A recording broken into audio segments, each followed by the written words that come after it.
wanga fe ho ilo ai mea e Laumalie ngai mea ko mea ia e Laumalie uri o se tani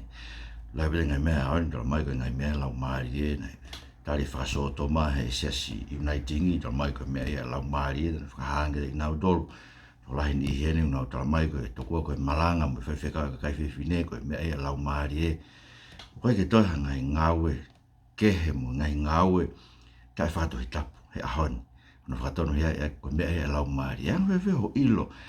ai mea e Laumalie mo mea e ko whakakau whakaitangata pe ia ka kunau kofutu a ki pehe ko mea ia e Laumalie so ngai uhinga ni ono o ko pehe ai te ke lava o ilo ai whai ke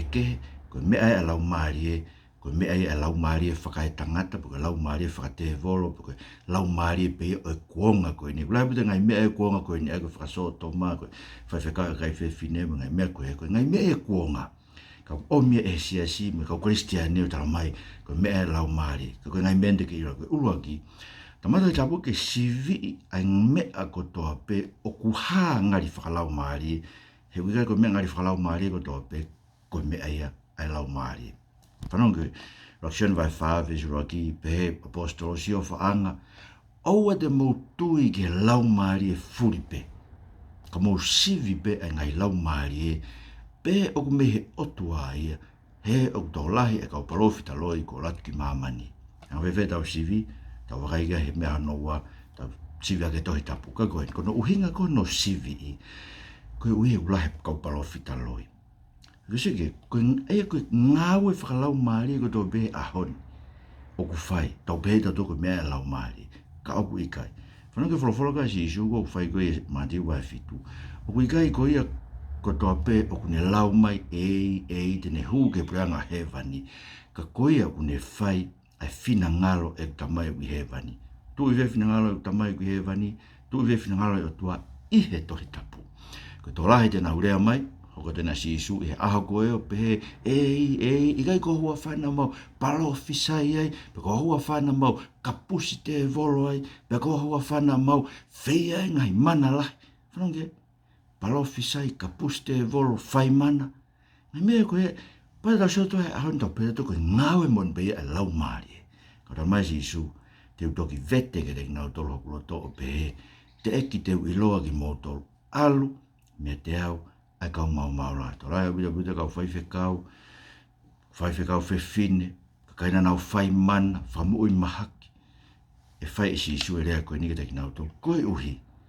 he wikai ko ngawe ko to be o ha ngari Laumalie ko mea ia e Laumalie o whema o he eiko si isu kraisi ke tau talango fua ke whina ngalo e otua ai whaino hino he Tohitapu ko no wale vai ko he uta e malava ke Laumalie ma oni o otua ke loi pako kuna ke mea ko ni he ko Laumalie ma oni pena ne whamana va e Tohitapu wadi mo te vai tolu vesta ano ko e potu folo ko toa pe ne whakamānawa me o toa pe aonga ki akona ki whailo hala, whakatontonu ngao hia ke maanuni koe uhinga e folofola kene whahino kene akone kina kene whakatontonu ki tau tau kene ngao hia ki tau tau ke tau maani on ne whakamānawa e uhinga whakamānawa na e mānawa ki mai e o tua tapu moia hono Laumalie ke kau tangata kona nau hiki tohi Tohitapu o ne hanga whakahino hino ki nau tau ki he mea ke nau hanga hiki tohi ma tau tau kau e apostolo ko Paula kau e a Pita kau a Sione kau e kau palo fita whakamotua rai kai unhange na toi ahanu petok o ko Paula ia i kai ke Tohitapu ka toko e poto folofola ko toa pe poto folofola Paula poto folofola Pita poto folofola Sione ne whaka mānawa me he otua behe i kai ke te hanga e Laumalie o toa o maha mehe ahon o ku whepaki e mo mea na whaka mānawa hono Laumalie e Tohitapu whanongo tai tos vai uaki en koe pia maanau ilo kano ke mooni ai mooni ne langai ai lotu i amanaki ke moita angata aia ne tala ofa e o tua tai whaaloi me kuonga o i tani tiko o tua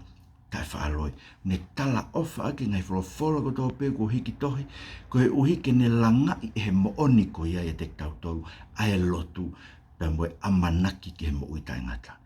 ko ke lawa tu e loi kine hanga e ka ofi whasoto mai kuonga mo se pe la mai e ahoni kusai pe tokua whakaso to mange ko mena e tala hei sas whatata o Australia, mga sas wa meto tisi. Kene hanga o tala mai a Paula, koe kai ki ngofu, koe kene tukuangi, ai malang, ai a whaia konaki, mo e pure ke tangata, ki he whewhine, kene whakalongo pe, mo tari pe ai a konaki, pandu tala mai he ahon, i kai na rege uhinga pe hea, na uhinga pe ki e wheso, ilo pe koe loi, a koe ke lawa he o tua ke loi, kene tala hamea ke he Tohitapu, pane hau he ahon o tala mai hamea ke. Tambi o robo whepaki a Tohitapu, mo hamea o tala mai he siasi, tui koe ke Tohitapu e koe whinangalo e toa koe meu whaam kia sisu. Ina o tolu koe kakai koe pe mo hiki ho nau nima, koe kakai nau whai ai whinangalo o ene tamai. Kono tolu rewa, koe Laumalie e kune tataki mau peki tau tolu ki he Tohitapu, he koe ngahi ako naki a sisu. Lai ngai meo tala mai toko koe neke rea sisu e ki whakaso toma. Mo ilo koe ako naki a sisu, koe ako naki ai pe tamai. Koe wholofora ai otua, wholofora sisu. Whanau ko wholofora na sisu e sione vahe fitu. Pe tari e sisu ke te nau tolu o pehe. Ko ek toka te rine, pe koe kua ako naki, oku i kai a aku, ka oku a ana na ne whekau mai au. Mene tamai umei koe ako naki a sisu, toka te rine a sisu, koe ma umei o toa. Patamna rewe sisu, ka pau koe loto o ata ke whai, ai whina ngalo ene a whio, whina ngalo ene tamai. E whai, pe mahino kia te ia, ek toka te rine, pe koe mea mehe o tua ia, pe ko au o pe ia o kourea, ia te au pe. Sio, ka pate ke whai whina pate ke loto ke whai whina ngalo e Tohitapu. E mahino ke te koe hako naki koe a sisu, koe hako naki e pe e tamai. Tamai pe koe nane talaka mo sese koe whakaso tō mā, koe mea whakaria ia i hono ao. Ko ia pe wholofora mai i he ko sisu kraisi ke whewhine whi awaki koe, aina mao hene whi awaki, a sione vai walu, alu, pe oua nā ke toi whai pehe. Tamai to hon mai mua, ke pehe mau ilo ho Laumalie, he ahoni pa mau mui ki hai. Ia sisu Christ ko alo ko mau whamu ui. Amen. Matu i ke subscribe ke tau channel.